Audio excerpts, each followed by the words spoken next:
Gong. Hei. Ora sok marahi ngono to senengane kowe tak kampleng lho. Tak kampleng gentil. Ah kowe karo aku iki ora ana masalah ming bandem-bandem sandale Arjatasan to. Ya wis ben ngono.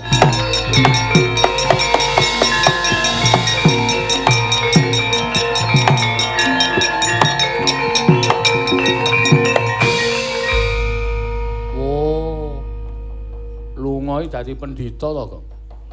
Mula kok pendhita kan mau kok ngentut wae.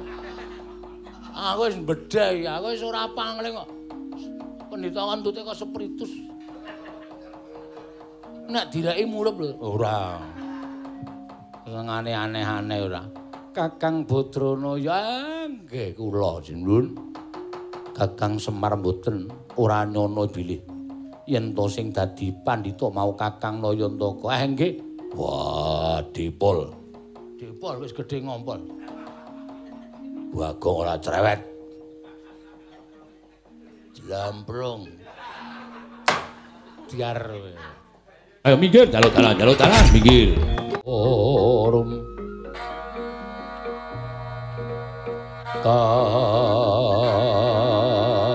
kasilireng samirana mrih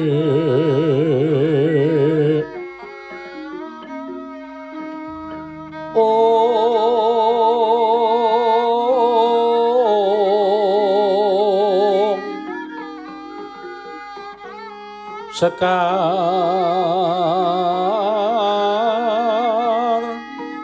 kadung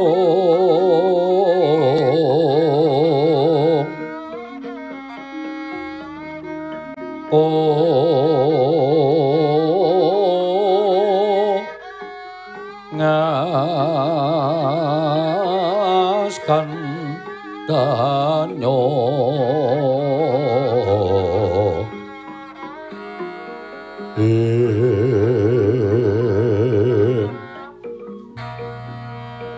maweh raras renaning driya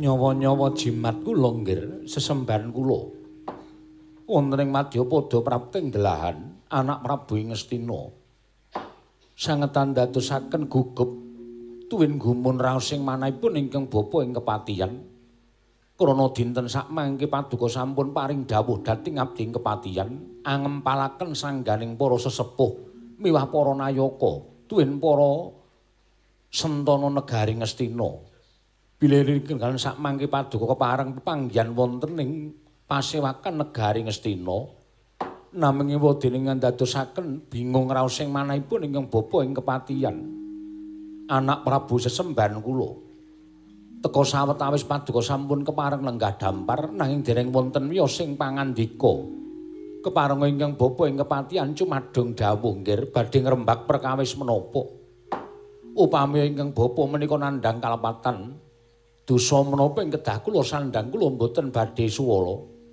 nanging menawi ingkang bapa badhe kaparingan ganjaran lajeng lelabetan menapa ing sampun kula tindakaken nggih ingkang bapa cumadung dawuh nggih anak Prabu Ngastina anak Prabu Duryudana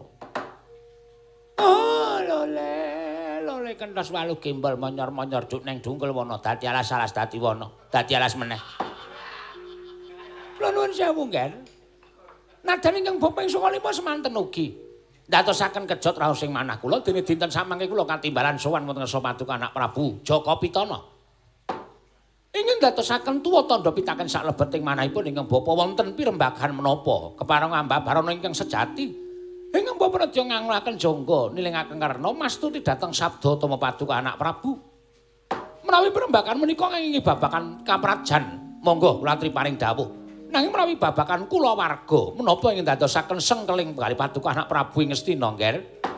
Kemareng ambak barana ingkang sejati nggih anak Prabu Duryudana sesembahan kula nggih anak Prabu Jaka Pitana. Siang Pandara Ratri amung cipta pukulun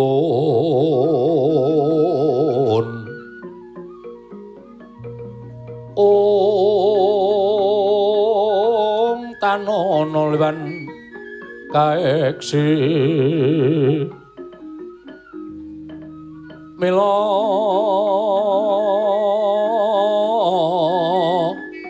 katur kang cun domane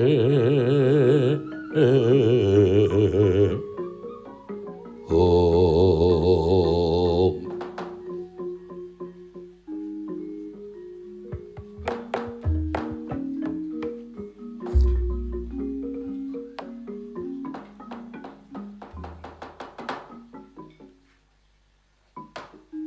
Prasasat rageng ulun sumembah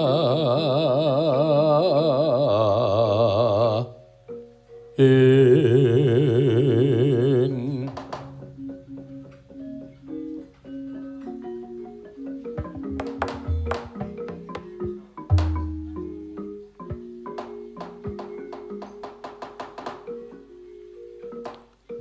jagat Dewa Bathara ya jagat pangestu Nggara paman Mlasa Jenar wonten dawuh nggih anak Prabu Bawaduna wonten timbalan nggih Ewah Kakang Prabu Karna ing Awangga sewu-sewu kalapatanipun ingkang rayi duweni ingkang putra tadah wadana ngantos persasat mboten ngemut bilih kawontenan titikelenggan sak mangke ingkang putra nedheng lenggah siniwaka sineba sangganing para kawula para sentana tuwin para nayaka syukur nggih anak Prabu menawi paduka sampun pendak-pendak ingkang kabireng wonten pundi papan namung kabar para kawula sami regejegan erbatan sandang tuwin buga menika ndadosaken cipek raos sing manahipun ingkang putra Ngastina lelampahan ingkang sampun kepengker nalika Kanjeng Hyang Mahatma Siwara Bisma rawuh wonten negari Ngastina paring dawuh bilih ingkang putra ing Ngastina kedah anggayuh ingkang winastan pepakem Makutha Rama nalika semanten panjenenganipun Kanjeng Hyang Mahatma Siwara Bisma persasat boten nate kula agem jebul pinanggihipun pepakem menika kala wau saged adamel para kawula ketingal ayem tuwin tentrem nikmatmu pangatanganipun gesang wonten satunggiling negari krana nalindranipun sampun saged nglampahaken menapa ing winastan pepakem Makutha Rama getun geduwung raos sing manahipun ingkang wayah utawi ingkang putra ing Ngastina dene nalika semanten kula mboten daya-daya angupadi wujuding Makutha Rama menika kala wau nanging tumrap ingkang putra ing Ngastina lelampahaning sampun kelampah menika dados kaca benggala kawontenanipun para kawula ingkang mekaten menika kala wau kula kinten anggen kula kalebyan boten ngestu padha dawuhing Sang Mahatma Siwara Bisma satemah negari Ngastina boten ketingal tentrem pendak-pendak boten saged anggayuh gesang ingkang ayem krana saking pemanggih kula anggen kula mangreh negari Ngastina tuwin mangreh para kawula menika boten gadhahi pepakem anggenipun saged kula kinarya gegaran mayungi sagung para kawula dasih nanging wa semanten jibek raos sing manahipun ingkang putra ing Ngastina wanjing yang sampun kula tetepaken kula manjing wonten ing sanggar pelanggatan manjing wonten ing sanggar pamujan pawan nampi sasmitaning dewa ingkang putra ing Ngastina Duryudana ingkang dumeling wonten ing Karna negari Ngastina saged waluya nirmala temajati kawulanipun saged gesang ayem tentrem menawi kula saged anggayuh wujuding kanugrahan ing winastan pepakem catur sagotra paman Mlasa Jenar ilah dalah nyawa-nyawa jimat kula nggih ing mekaten dadi pratandha bilih Jawata tasih tresna dhateng paduka anak Prabu ketitik Nalika jengandika anak Prabu Ngastina mboten kepareng anggayuh pepakem Makutha Rama ewadene sak mangke Jawata badhe matedhaken ingkang winastan pepakem Catur Sagotra. Kakang Duna, pripun Pati? Sampeyan pun krungu kabar nek dewa badhe matedhaken pepakem Catur Sagotra. Oh, gandak blaguduk swalu gembol sumarante. Hawala. Nuwun sewu, Nger. Nadyan ingkang Bapak ing Sukalima nembe sepisan menika ngawuringani dhateng menapa ing sampun paduka ngendikaken. Nanging tumrap kula menapa ing dados kanugrahan menika kala wau, tumrap ingkang Bapak ing Sukalima menawi paduka anak Prabu sampun sinasmitan dening para Jawata, tegesipun paduka anak Prabu menika satunggiling nalindra ingkang tinuding. Inggih menika kedah anggaya pepakem Catur Sagotra menika kala wau. Boduna, mboten dawuh. Enggak saking memanggipun Bapak ing Sukalima. Bapak Mrembanduna menika saged merdekaken menapa mboten? Catur Sagotra menika menapa? Oh. Menawi namung babagan Catur Sagotra menika, menawi paduka anak Prabu Duryudana menika ndangu dhateng Bapak ing Sukalima, kula saged merdekaken, Nger. Aja sembrono lho, Kakang. Iki sasmitaning dewa. Sampeyan ora percaya kali kula? Sampeyan maido kali kula. Pendhita kondang monyor-monyor jagat menika ngantos keberbeken dhateng kumandhangipun Bekawan Durna menika. Kula mboten kok cukup kandhek wonten ing kondang ngumandhangi asma menika mboten. Nanging kula ya kudu netepi dhateng ngumandhangi asmanipun Bekawan Durna. Nanging kula mboten saged merdekaken Catur Sagotra menika sampun ngantos kula menika dipun sebat pepujangganing Praja Ngastina. Ora nek pancen sampeyan iso Catur Sagotra menika menapa? Kula tak nyuwun priksa. Catur menika wis ngarani papat. Sagotra menika 5. Papat 5 napa 5 papat? Dibolak-balik debate. Lah ra tenan ta. Aku wis krasa sampeyan iku anggere merdhekke Makutha Rama wis sampeyan ra iso merdhekke kok. Apa meneh Catur Sagotra niki nembe kemawon kapireng pepakem ingkang winastan Catur Sagotra. Kula nuwun sewu, Ger. Lajeng pepakem menika kala wau dumawahipun wonten pundi? Wancinipun menapa? Miturut sasmitaning dewa ingkang sampun paduka tampi.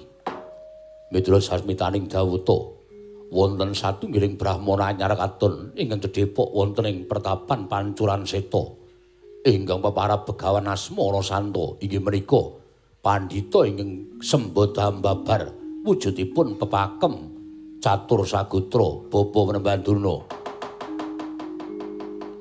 Ratune Ratu Tama Patih-patih lino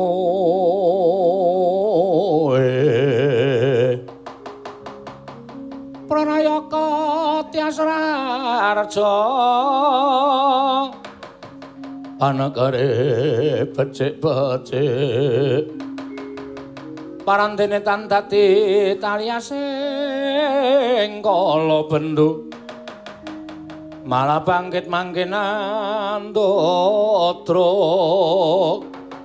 rupita kang reribeti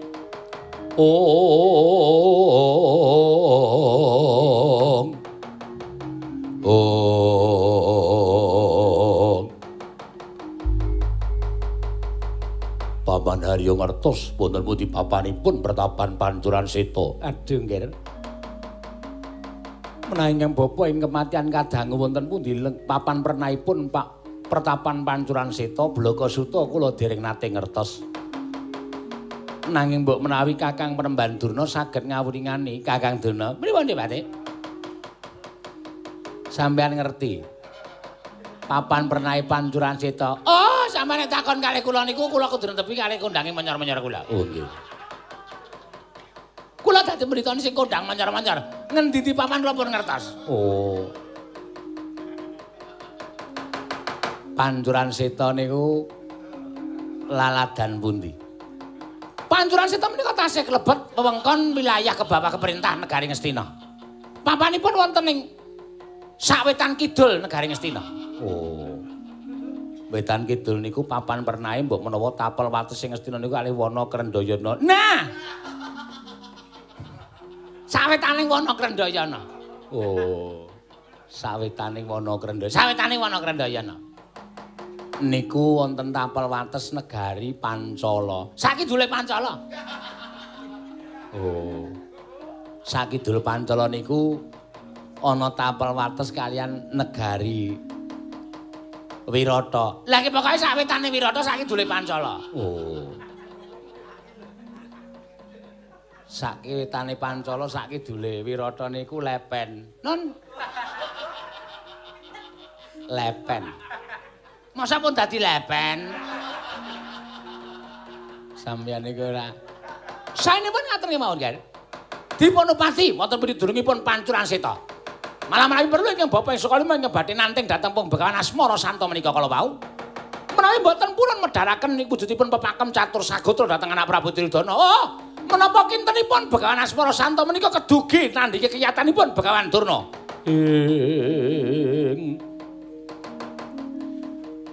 Sring Astina Maha Prabu Duryudana alon wiciling pangandika dhaharine ingsun. Oh, menawi kula mekaten, kula namung jumurung dhederek kersanipun Bapak Prabanduna. Kakang Prabu Karna Ngawangga wonten timbalan Yayi. Sampun ngantos negaken dhateng Bapak Durna menapa dene Paman Harya Sengkuni tuwin kadang-kadang kula Sata Kurawa anggenipun ngupaya wonten pundi dunungipun pertapan Pancuran Seta. Inggih ngestaken dawuh. Menawi kepareng sampun nampi timbalanipun Paduka Yayi Prabu Klilanana kula nyuwun pamit ngupaya wonten pundi dunungipun pertapan Pancuran Seta. Nadyan ingkang Bapak Sekali mau ugi nyuwun pamit nggih. Kula badhe nganti kadang-kadang Paduka Sata Kurawa anak-anak kula Sata Kurawa. Kinen ngupaya wonten pundi dunungipun pertapan Pancuran Seta. Paman Harya wonten timbalan budhana sangganing para Sata Kurawa sapa sisa nemokake wujuding papan pertapan Pancuran Seta bakal nampa bebungah saka panjenengan ingsun. Non ngestaken dawuhipun pamit madal pasiran nggih.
Kadung dawuh, Mas.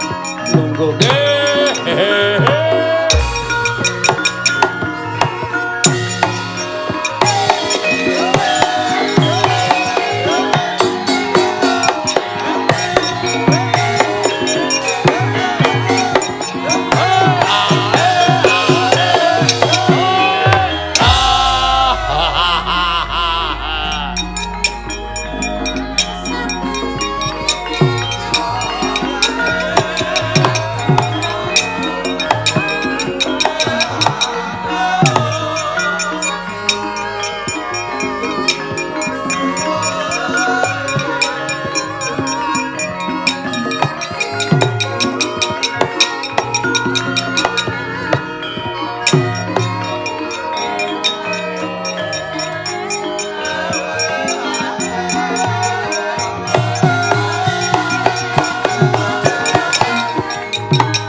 Rekyana patih undanging Prawadyabala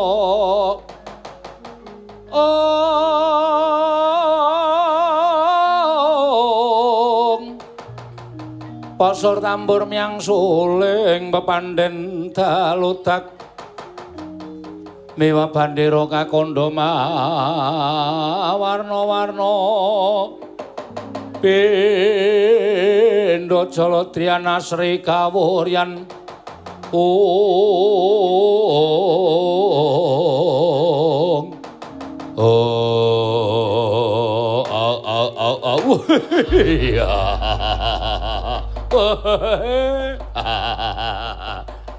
Manarya Sengkuni medal Jawi man ngawi sanggaring para sata Kurawa wonten wigatos menapa manuk kula nyadhon dawuh ingkang putra ing Banjar Jungut Guntur Sasana manwerti Man Sengkunar metu nglatar numpak dokar kula Dursasana nungsung kabar Man Sengkuni werti medal Jawi numpak Pitmini kula Dursasana nungsung pawarti werti Man Sengkuna ndase atos kula nyadhong kae kaya ngono ki apa wangun karo makne cilik kok ngunekke gundule atos pamanadyan putra pun Kartomarma cemadhong dawuh wonten menapa paman kula radi tebi anggen kula sowan ngersanipun Kanjeng Koko Prabu mboten cetha anggen kula nampi pangandhanipun Koko Prabu Duryudana kepareng ambabaron ingkang sejati paman pamanadyan putra pun swata maca madhong dawuh nyala Pak Kajaske putra bodil megati cipacan ugi Pak kula pareng kula madhong dawuh wonten menapa kok paman sajak gita anu pemigati ngawi sanggaring para sata Kulawa kepaling putra bodil megati nyadhong dawuh paman Arya Sengkuni kepala kula cemadhong dawuh man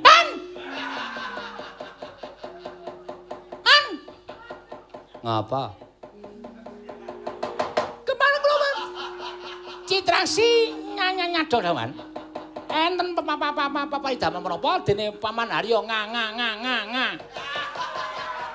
ngawe sangganing para sata Kurawa kepareng kula nyadhong dawuh man. Nyadhong timbalanipun Paman Arya Sengkuni. Iya. Mengko bakal tak kandhakake. Siap man. Nuhun. Kartomarma Swatama Citraksi Durgempa. Kabeh wae Durmagati ora tak wiji mbaka siji. Tumulirna kang dadi dawuhku ya Dursasana Yustika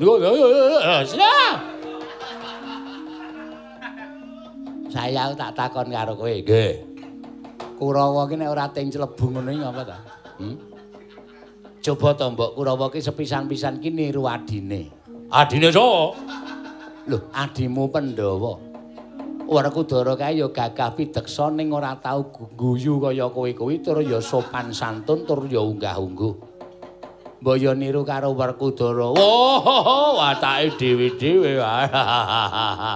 Watake wong niku dhewe-dhewe. Dursasana kon padha karo Werkudara. Bumi langit sungsate. Durmagati ki mbok kaya Janaka. Janaka ki lembah manah andhap pasur mbaya kowe iki kaya Janaka ora pencilakan mripatmu. Mbaya sing anteng. Ora kok sak kepenake dhewe. Ciliwaci wae. Apa? Ciliwaci. Ciriwanci. Lha iki Dawapati. Wacake Janaka pun kaya ngoten, wacak kula kaya ngoten. Citraksi iki mbok kaya Puntadewa.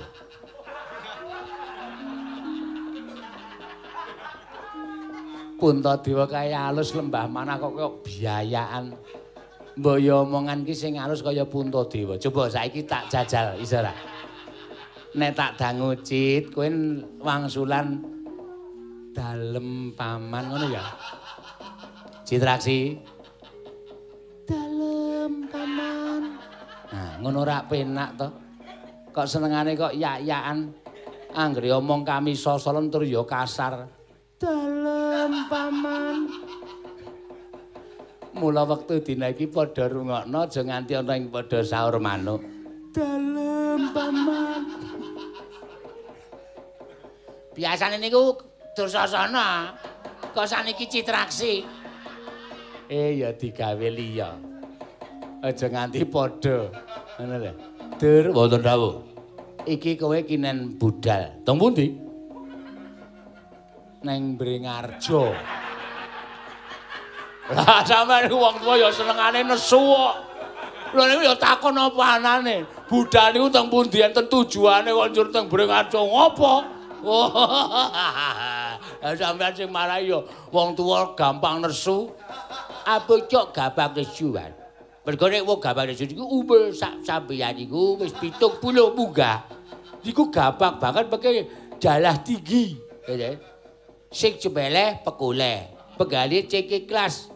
Ora usah dadak gabak nesu nek Kang Mas Dosasana dititbali dul mengko budal. Mesti ditakon teng pundi. Niku wis wajibe takon kaya ngono kuwi. Nek ana wong ditakoni mengko budal. Terus pertanyaane, lho. Dite sapa? Ngaten iki mesti mboten cocok. Iya ya, lagi. Nun, mengko budal. Lah nggih teng pundi? Goleki pertapan Pancuran Seta. Lho, pertapan Pancuran Seta? Iya. Merga Sinun Prabu Duryudana bakal nggayuh pepakem catur sagotra. Pepakem catur sagotra. Iya, Le. Oh, nggih. Teng pundi man? Iki pancen urung ana sing ngerti papan pernahe pertapan catur sagotra. Mula digoleki. Nek wis ngerti wae ora usah dadak kongkonan para Sata Kurawa. Aku mesti budal njujuk ning pertapan catur sagotra. Ning gandeng durung ana sing ngerti, mulai digoleki bebasan bumi iki diubengi kekalangan Malaya aja pati-pati mandeg yen durung ketemu karo pertapan Pancuran Seta. Ya kuwi papan pernaing Begawan Asmara Santa. Rasa melu guyu. Aku wae sing guyu. Nggih, nek ngaten budalipun para Sata kula benjang menapa? Ora ketang sambung Barca Linang mangkata dina iki. Nggih, nggih, Wan. Mawi budalan menapa mboten, Wan?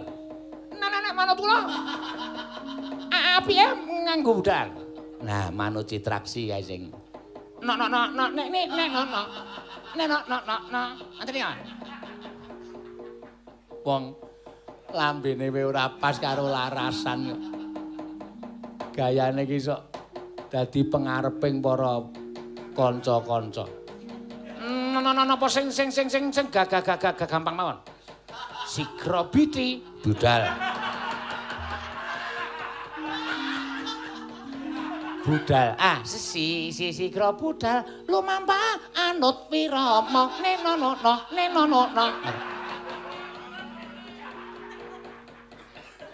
Wis kuwi wae sing gampang. Napa sih? Kakak. Kapiarsa swaranipun nika man. Wonten 3 pilihan. Leler.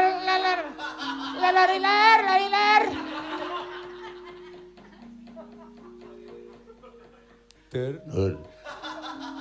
Upama kowe tak kon ngracun Citraksi ngono gelem ora? Ampun ya dienggo genep-genep kok. Sing pundi man? Kula tak dawuh karo para wadyabala pengrawit. Kapiarsa swaranipun leler ombak ing samudra Parangkusuma. Ngoten nggih. Senengane. Swatama wonten timbalan. Kowe tak tuding dadi wedananing laku. Non nyun mawit madal pasilan. Sing ati-ati aja kaya bocah cilik nggih Bambang Swatama. Angsa nembah kang piniji Sang Swatama sigra medal kondang wadya bala mangku rumahap kang para wadya anambe dawuhira tan wonten kang samiwa antun hamung nenggo pendhe bidal mungcir tret dreng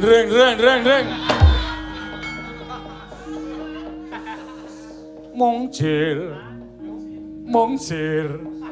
Tret tret tret tret tret tret tret tret tret dren dren dren dren. Mongjir. Kae sapa sing nuthuk bendhe kae sapa? Tak. Tungkak sisan. Budal Wadawala kok dienggo mongjir. Sing apik. Wis rampung. Sang swata mangenya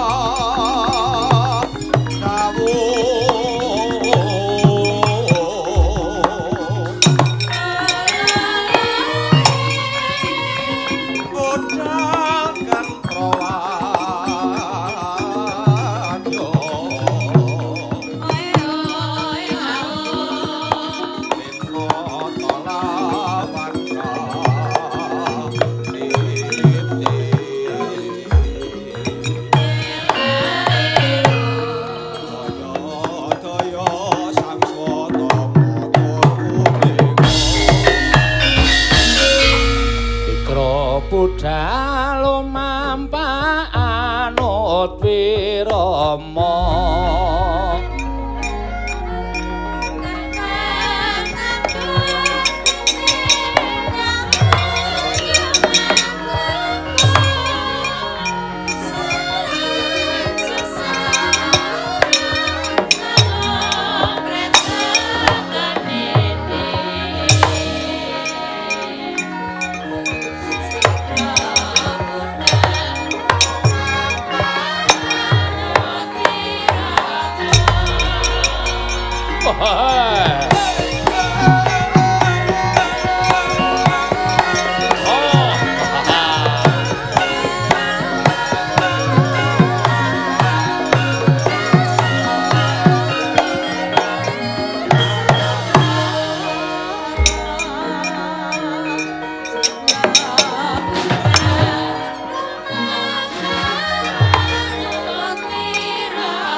Pangarno mawingis-wingis katon lir landheping Trisula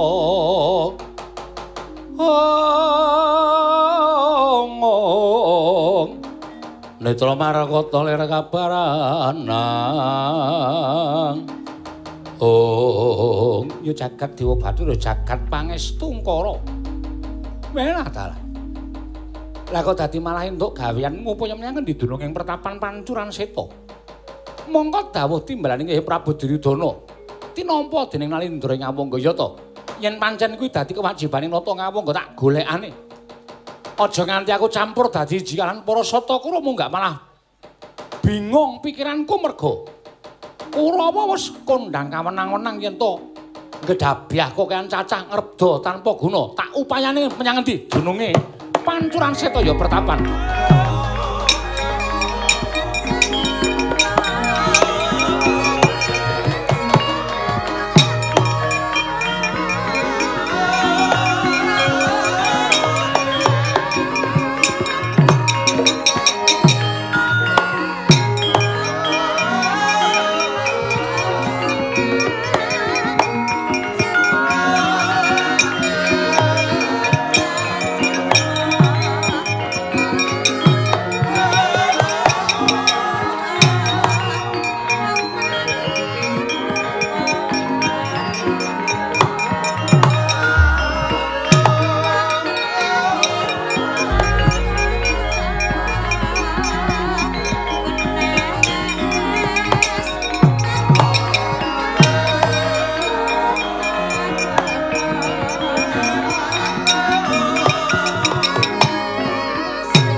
Bala Pandhawa mbiyok gumulung mangkong siring sata Kurawa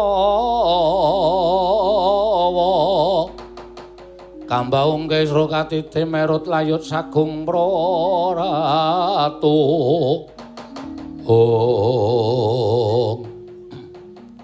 barep kakangku Werkudara piye ora kanthi kanyono-nyono lah kok jebul malah kowe ninggal Praja Ngendraprastha ya Praja Ngamarta nganti adimu Jodipati apa dene Nekula Sedewa mongko kahananing praja lagi ora karu-karuan wimbuh lungane jlamprung ingkang tanpa pamit gawe saya peteng kana negara Ngamarta ewadene malah tok tinggal kowe arep tindak menyang endi, arep lunga menyang endi lan ngendi ingkang mbok tuju?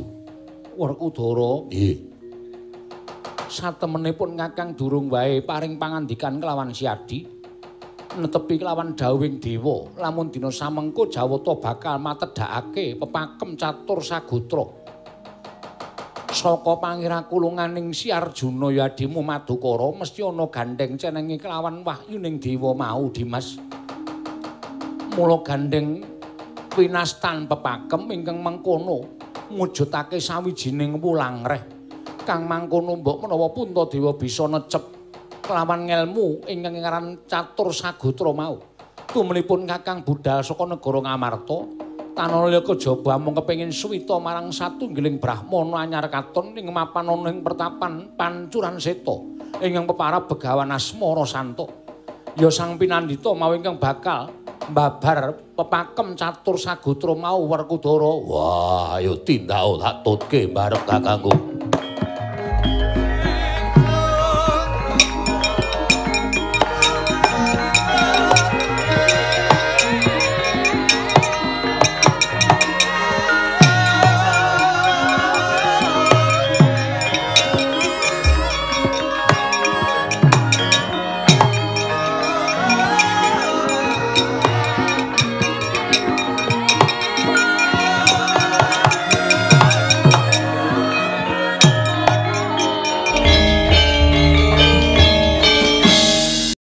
Bapak wis pirang-pirang sasi lunga reng. Ana endi? Ambuh aku dhewe ora ngerti. Maksude lunga piye, Tru? Aku ora tau niliki bapak kok. Ya kae Ndara Janaka wis rawuh mrene sajake ya melu kelangan tindake bapak. Ya digoleki karo Nyuwun Ndara Janaka kon goleki bapak. Iya, ya Gong ya. Ya. Janeng yaning talaga kadi langit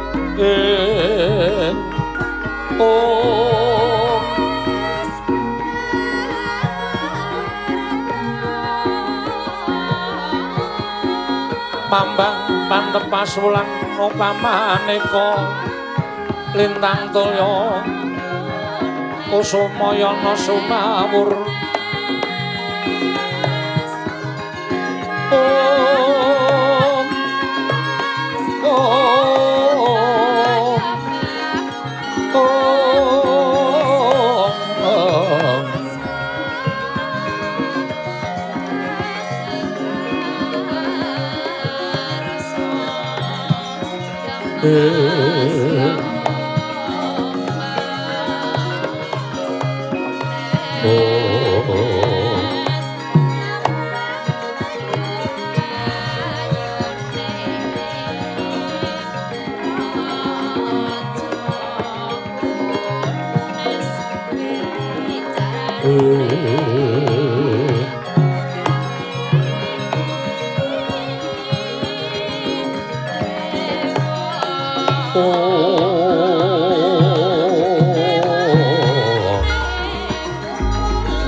Mulat-mara Sang Arjuna semunya kang kamanungsan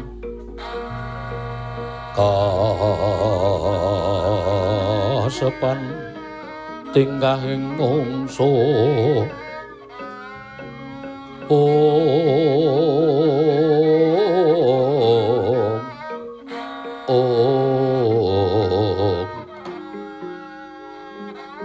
Nolo garing dalem Ndara kono kawan Petro apa dene Bagong wonten dawuh Den wonten dawuh Ndara sepisan nggonku prapta ning Karang Kadempel krana krungu kabar lamun wong atu amun ninggal Karang Kadempel mung nggih pun wonten sak candra niki kira-kira ya Tru heeh pun wonten sesasi niki kok Ndara pun wonten setunggal candra niki ndala jlamprong Wis mau bengi kok isih gawe perkara to kowe. Oh iya, Ndeng. Kowe meng anu ya, Ndara Werkudara ya? Ah iya, kowe barang Ndara Jlamprong. Nggih, pun sasi niki, Ndara. Mula Kang Sangka kuwi dina samengko bakal tak upaya lan tak upadi. Nanging gandeng dina samengko Jawata bakal matedhake kanugrahan sawijining brahmana ingkang lenggah ning pertapan Pancuran Seta. Mula luwih becik derekno aku prapting ana ngersaning Sang Wiku Dibya Begawan Asmara Santa nedyang gayo kanugrahan luwih dhisik nala garing miat langening kalanggiwan aklar pandan moncar tinon ler kekonang surem sorot etan badang asor lan pacaring purnaming kekono dasare mangsa katiga monggo mawon lantun nderek ya Truk ya ya monggo Gus panjenengan tindak kula tansah nderekaken tindakipun Ndara monggo Ndara kula derekipun sampeyan tindak wonten pundi ingkang lang-langing driya mangungkung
Meraina semobang wangaruna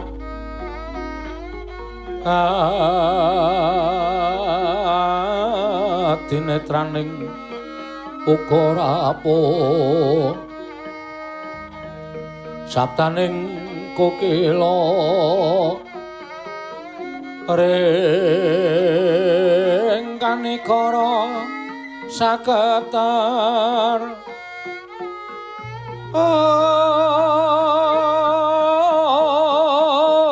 kene do nganenggung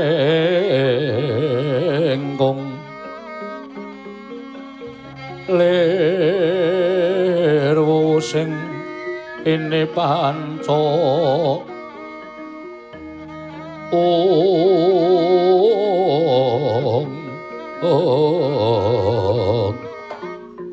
pilahing Mastuna Sidam sekaring bawana langgeng nuwun sewu Raden sampun kinten kula tumambuh yekti saweg sepisan menika kula wanuh jengandika menika sinten wingking saking pundi sinten sinambating warni Remban menawi paduka dangu kalian kula wingking saking kasatyan Madukara ingkang sudi mestani dhateng kula pun Raden Janaka ladala Raden Janaka kasinggihan mekaten ingkang wingking sinten Bambang Sekutrem. Kok tak ketak jasmu lho reng kowe. Kowe ngerti ora? Bambang Sekutrem kuwi sapa? Ha sapa? Kuwi mbahne Ndara Janaka. Wah. Eyang to? Ha iso kok. Wah ya ora ngerti kok. Alang senengane. Mboten ring kula gareng. Oh nala nggih. Ingkang inggih sinten? Kula Petro Penemban. Ingkang wingking piyambak kula Jlambrong. Gong. Hei. Ora sok marahi ngono to senengane kowe tak kampleng lho. Tak kampleng gentil. Ah kowe karo aku ora ana masalah ming bandem-bandem sandale Arjatosan to. Ha ya wis ben. Nuwun sewu wonten menapa Raden dene jeng andika rawuh wonten ing pertapan Pancuran Seta Penemban. Miturut sasmitaning Jawata paduka Penemban narya dados lantaran tumedhaking kanugrahan ing winastan catur sagutra. Penemban menapa dipun keparengaken kula nedya netep ngelmu paduka babagan pepakem catur sagutra. Raden kula nyuwun pangapunten. Ngelmu catur sagutra pepakem catur sagutra menika badhe kababar menawi ingkang nampi salah satunggiling pengajeng utawi pangareping para kawula upamiya wujudipun Alindra menapa sanesipun menika ingkang kedah nampi wujuding catur sagutra kana wulang reh catur sagutra menika kinarya dasar anggenipun minangka dados pengayumaning para kawula satemah gadah pambegan adil para marta dhateng kawulanipun Raden. Rekat lampahing rata tanpa lara.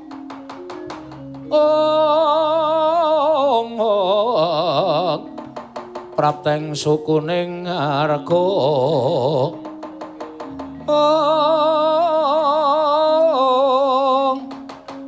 Ram kang tumingal dendeng saengga praja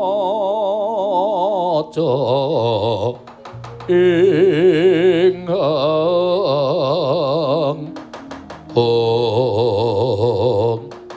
dereng pantara dangu rawing nata ngamarta Prabu Darmakusuma kadharaken kadangipun nggih satring Jodipati tuwin satring Sawojajar tuwin bumira tawu akarya kaget sang penemban asmara santa wau.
Pandhita kang kinarya wangsit pindha kumbang ngajaping tawang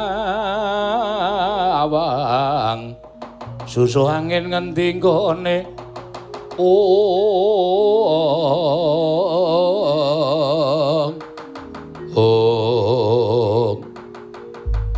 nyuwun pangapunten Penemban sampun dinten kula cumalena tanpa tinimbalan wantun minggah wonten ing pecerabakan tepangaken kula pun Puntadewa Nalindra ing Ngamarta menika kadang kula pun Werkudara menapa dene kembar Nakula Sadewa mboten kinten babar pisan bilih kadang kula ing Madukara sampun kepareng sowan Paduka Penemban inggih sinuwun kula nyuwun pangapunten monggo to lenggah ingkang wonten nginggil sampun ngantos jengandika lenggah wonten ing ngandhap dosa menapa ingkang badhe kula sandhang menawi Paduka mboten kepareng lenggah wonten ing inggil menika mangke menapa ing dados pengajeng-ajengipun nata ing Amarta mboten badhe kasembadan amargi kula sampun wantun ngilangi tata krami ngatasipun kula drajating Brahmana jengandika Nalindra Gung Binathara ingkang mestinipun kula ngaturaken sembah kan jengandika sinuwun Puntadewa nanging Paduka lenggah wonten ing ngandhap turta ageng pangaribawanipun Nalindra ing Amarta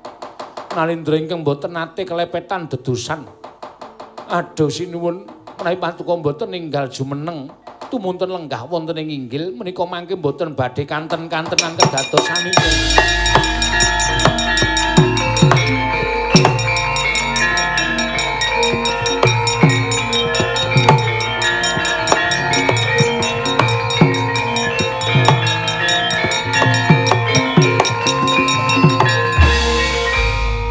Boten ateges ngilari dhateng tata krami namung mastuti dhateng dawuh Paduka Penemban menika ingkang kula pikajengaken jumbo kalian sedyanipun sinuwun Puntadewa babagan pepakem catur sagutra sinuwun menawi jengandika saestu badhe nampi pepakem catur sagutra estunipun menika boten satunggiling kanugrahan nanging mujudaken wulang reh tumraping para-para ingkang badhe madheng minangka dados pangarepaning para kawula tuwin para-para ingkang badhe mayungi dhateng kawula lan mangku dhateng para kawula.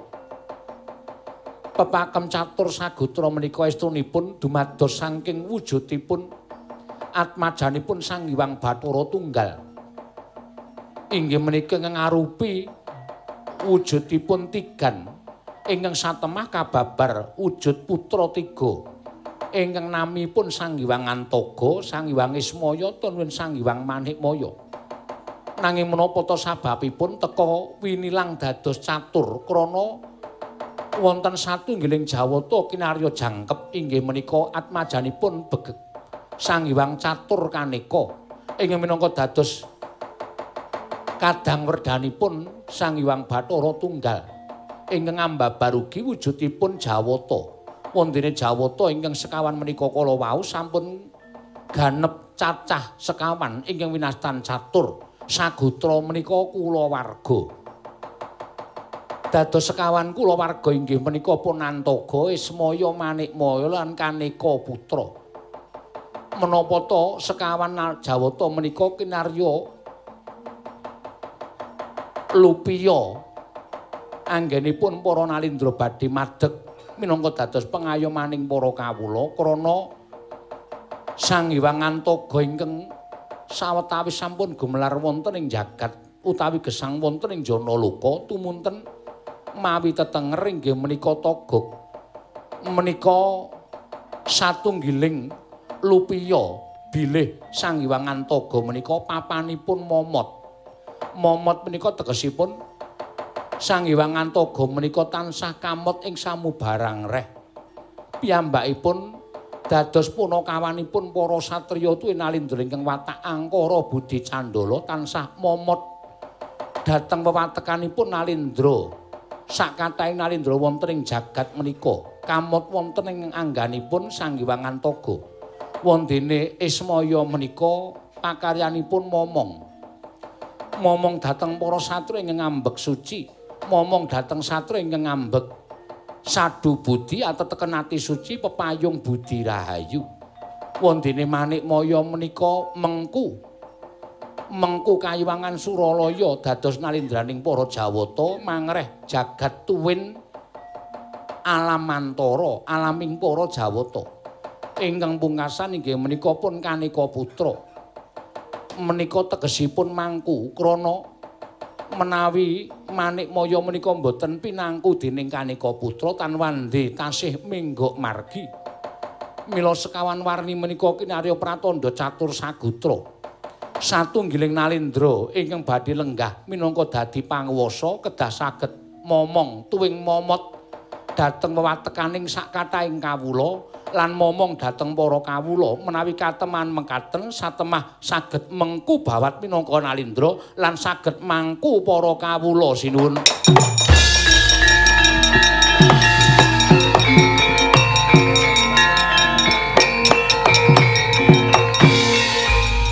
Ngaturaken panuwun ingkang tanpa pepindhan penemban dene mekaten pulang reh paduka. Wiwit sak mangke sak sampunipun kula dados nalindra wonten negari Ngamarta kedah saged hamomot miwah hamomong tuwin hamangku dhateng sagung para kawula dasih. Krana kula mbawahaken pinten-pinten wewatekan satemah kedah amot wonten ing nalaripun Dharma Kusuma. Semanten ugi kula kedah saged momong dhateng wewatekanipun para kawula ingkang semanten kathahipun.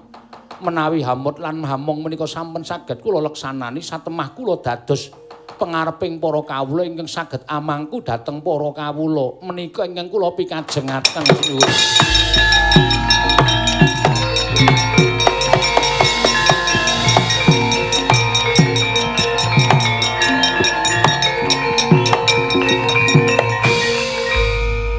Oh, lunga dadi pendhita to, Kang? Mula kok pendhita kan mau kok ngentut wae. Aku wis bedhai, aku wis ora pangling kok. Pendhita ngentute kok spiritus. Nek direki murep lho. Ora. Sing aneh-aneh ora. Kakang Badrana ya nggih kula jenengan. Kakang Semar mboten ora nyono bilih. Yen to sing dadi pandhita mau Kakang Nayantaka. Nggih. Wah, Dipol. Dipol wis gedhe ngompol. Bagong ora cerewet. Jlamprung. Diar kowe. Mudar kowe. Kandhan-kandhanane ngayal ora. Ha sing entuk ngundang jlamprung ki ming Ndara Werkudara kowe barang ngundang jlamprung. Kembar. Kembar-kembar ngopo? Karepe iki kaya kowe kaya arep kaya bendara ngono. Dharma sulap, Dharma Haji. Dharma sulap iki ora pas. Darma sulap pra. Ah, penembahan kula ingkang sowan penembahan.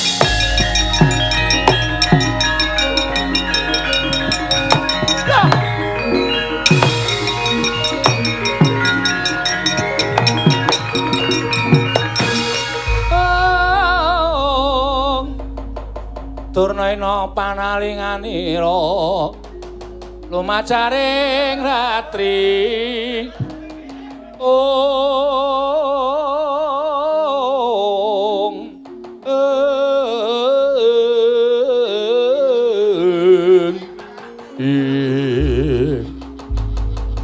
lah kok dadi ora kanthi kanyana-nyana. Iki sing dadi berita iki Semar to? Nggih. Lah terus Pepakem Catur Sagotra, pun kula aturke ndara-ndara kula ben. Wah, Kurawa, mulai wae, Nger, mulai wae maneh.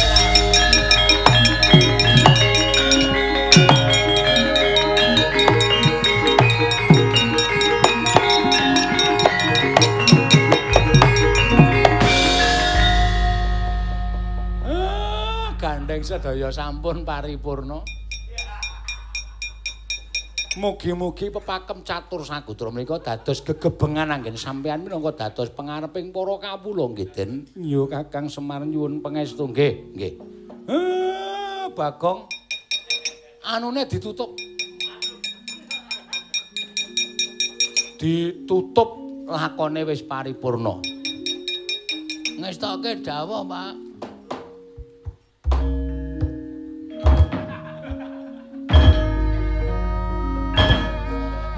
Apa iku? Seret. Assalamualaikum warahmatullahi wabarakatuh.